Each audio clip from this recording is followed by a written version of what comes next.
and welcome along to the match as Real Madrid aim to take a step closer towards La Décima. Los Blancos taking on Turkish giants Galatasaray in the Champions League quarter-final on Wednesday evening at the Santiago Bernabeu. With me as ever to preview the game, Tim Stannard. Tim, welcome along. Nice to be here. Now, it might not have the global glamour that we saw in the last round with Manchester United and that tie, but it's still a fascinating encounter. Yeah, and that's a good point. I have mixed feelings in this one because the Champions League is always fantastic no matter what matches, and there is always that excitement. There's still glamour with a side like Galatasaray, who haven't really done too much in the Champions League recently. But for me, it lacks that little bit of tension because in those games against Manchester City, Dortmund, not Ajax perhaps, but Manchester United, I wasn't sure of the result on who was going to go through. On this one, though, I think Real Madrid probably have drawn, I'm going to say the weaker of the teams. It doesn't mean they're weak, but out of the 8, you'd probably be looking at Malaga and Galatasaray as the one that Real Madrid really would have liked. I know you're very, very confident, actually. You think Real Madrid are going to win this fairly comfortably. I guess, from a Real Madrid perspective, it's very good to see that Jose Mourinho has got pretty much a full squad to choose from. Yeah, this is why everything isn't pointing in Real Madrid's direction for La Décima, the 10th title at the moment, because I think they deserve, what I'm going to say, is a little bit of a lull with Galatasaray before they have played the champions of England, the champions of Germany, champions of Holland, future champions of England. They are the champions of Turkey and going to be the champions of Turkey most probably. Mourinho has said that, but for me it's a different tier, it's a different level. So this is comfortable, but there are, I think, certain goals within the match which Jose Mourinho is looking for. I think a clean sheet is vital. It's something they've been struggling with in the league, and it's something they have struggled with in the Champions League. They've conceded in all 8 of their Champions League matches so far. However, as you said, they got all the squad available except Iker Casillas, who's not quite ready yet.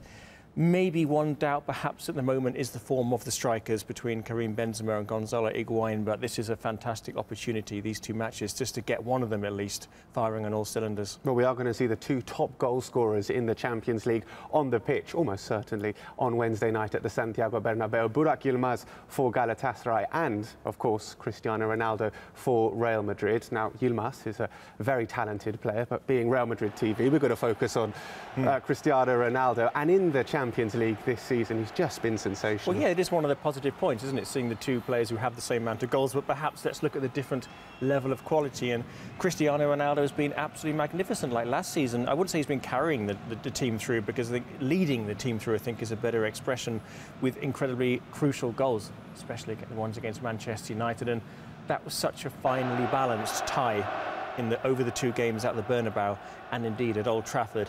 And you needed that class, that moment of genius to break the difference between 2 very good teams, and it was Cristiano Ronaldo in those matches. Manchester United didn't have him. They used to. Real Madrid do. Absolutely, proved to be the match winner for Real Madrid. Right, let's hear from the man himself, Cristiano Ronaldo, who's been speaking about Madrid's chances in the Champions League. Yeah, it's true. We are in a good shape. The team play so good at the moment. I think the last games that we show that we are in a good moment, so we want to carry on like that. We are motivated. We are in the final of the Cup. We are in the Champions League. The league, we know, is going to be difficult to win, but we're going to fight until the end. And it's good, you know, to feel the team. It's confidence. It's help everyone. Last year we've been so close to win, and you know, we lost in the penalties, but I think this year will be better. The team is great. We are in a good shape. We are confident. We know we're going to have difficult games, but we are ready for that, and I hope that we have more lucky than last year. Cristiano Ronaldo speaking there and sounding pretty confident. Let's take a look at who Tim thinks is going to be starting for Real Madrid in the match then. No questions that Ronaldo is in the starting lineup. Just talk us through this team. No major doubts, really, or surprises in this one.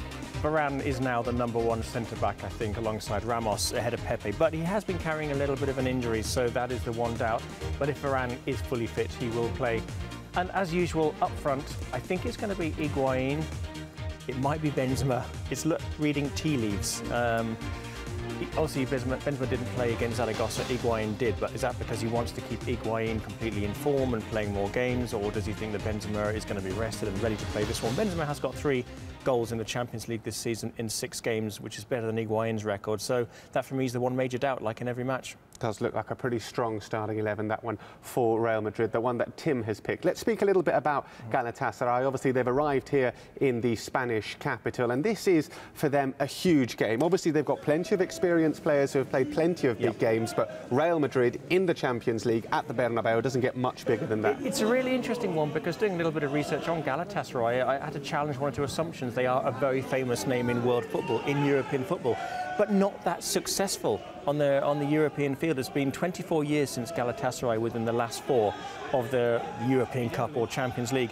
They've not been in the Champions League since the 2006-2007 season. They've been in the Europa League or the UEFA Cup. So this, yeah, as you said, it's a massive, massive match for them. They have an interesting collection of players as well. It's very odd when you go through. You have Wesley Sneijder, who things suddenly went wrong for him at his former club. Drogba coming out of semi-retirement. Of course, Jaime Altintop, who things never really quite worked out for him at Real Madrid. Ebu Riera is one of those players. It was Espanyol, Liverpool.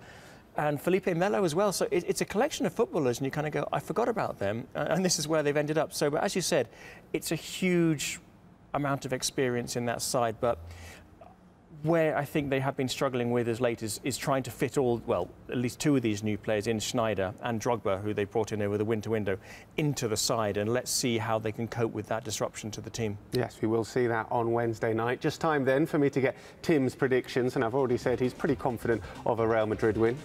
I think it's going to be very successful, Madrid. I think they are going to get their first clean sheet. And Galatasaray are the lowest scorers in the last 8 with just 11 goals. There's only 3 players in their team who've actually scored goals. So I think it's going to be 3-0 to Real Madrid, Cristiano Ronaldo 2. And you know what? Gonzalo Higuain's going to get one as well. That would be an excellent result for Real Madrid. That's all we've got time for on this edition of The Match. Hope you've enjoyed the show. From Tim and myself, it's adios.